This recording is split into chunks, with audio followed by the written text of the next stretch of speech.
ازيكم؟ انا النهارده في مطعم قسم المصريين نصين، فريق يقول لك حلو قوي وفريق يقول لك لا يا عم ده بشع. فانا النهارده جيت مخصوص عشان نطلب معظم الحاجات اللي الناس بتطلبها من مطعم حجوجه.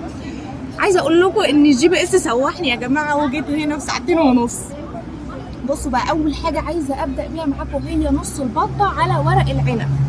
هقول لكم اسعار كل حاجه في اخر الفيديو، بس الحاجه قال لنا ان هي هتيجي يعني اللي هيخلص هيجي، بس جه بسرعه جدا، اقل من تلت ساعه يعني زي ما هو بطايه مستويه كويس. تعالوا ندوق طعمها.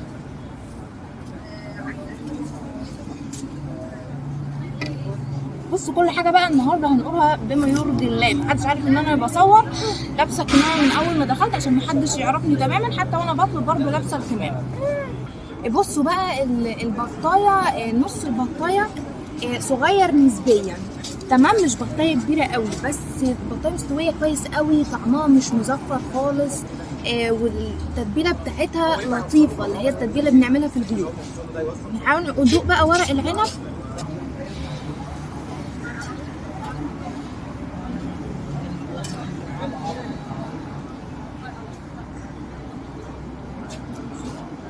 هو تحبيشته مش احسن حاجه، بس مش حاسه فيه ان حاجه وحشه يعني. هي الورقيه مستويه كويس، والرز سواه برده مظبوط، لا هو مهري ولا هو ني. في سنه حرقان بسيطه، بس يعني كويس كمطعم بيقدم ورق عنب كويس يعني، مش وحش.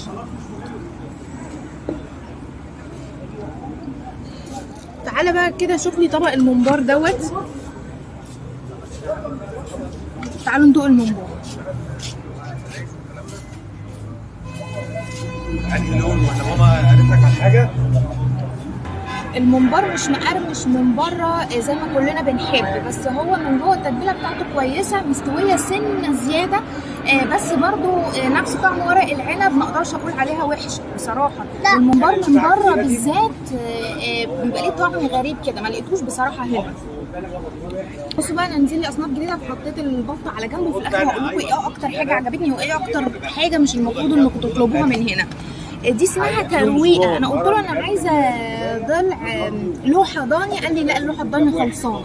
دي اسمها ترويقه بتلو، بس هي من الضلوع يعني بتاعت الجاموسه. حاجه بتبقى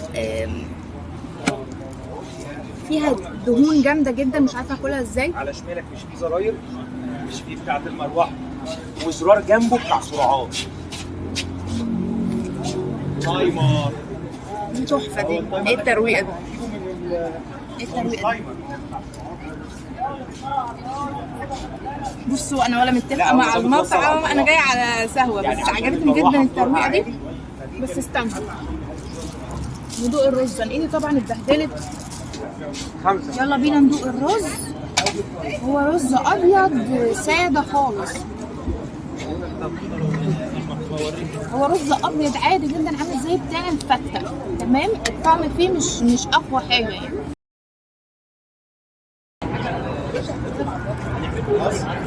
نيجي بقى للكفته اللي هي من ضمن المشاوي طبعا. تعالوا ندوق طعمها.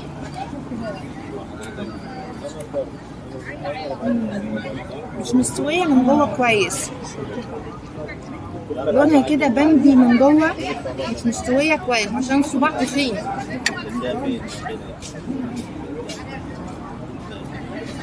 ده ربع كفته ضاني ب50.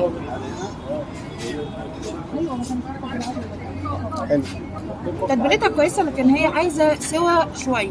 تعالوا بقى ندوق السجق اللي هو بالزبده، طاسه سجق بالزبده، في سجق مشوي وسجق بالزبده. تعالوا ندوق.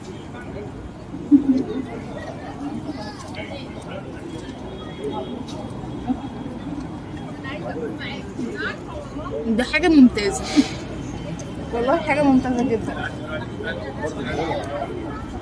السجق اولا بصوا بيتقطم بالايد اهو، مستوي كويس من جوه، مفيش طعم زفاره السجق الضاني تماما. طعم السمنه او الزبده اللي هم مستخدمينها كويس. الفلفل ده مدي ريحه للطاسه لذيذه.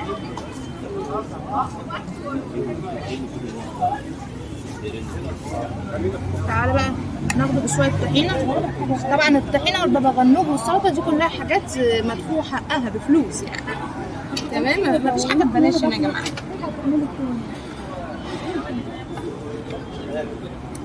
كده فاضل الستيك والعكاوي.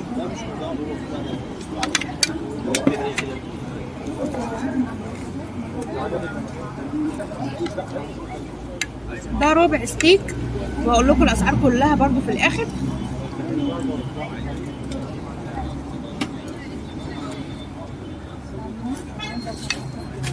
الستيك اللي نازل لي ده طري ما بيشدش،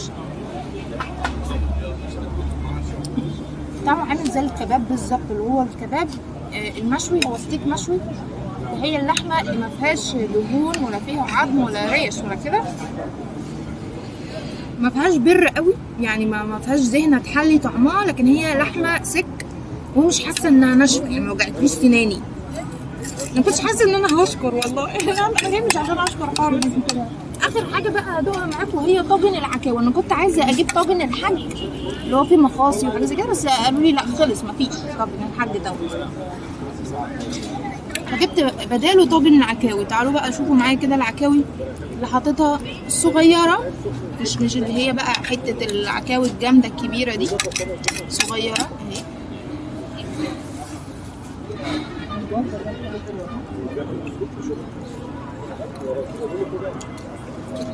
ندوق بقى.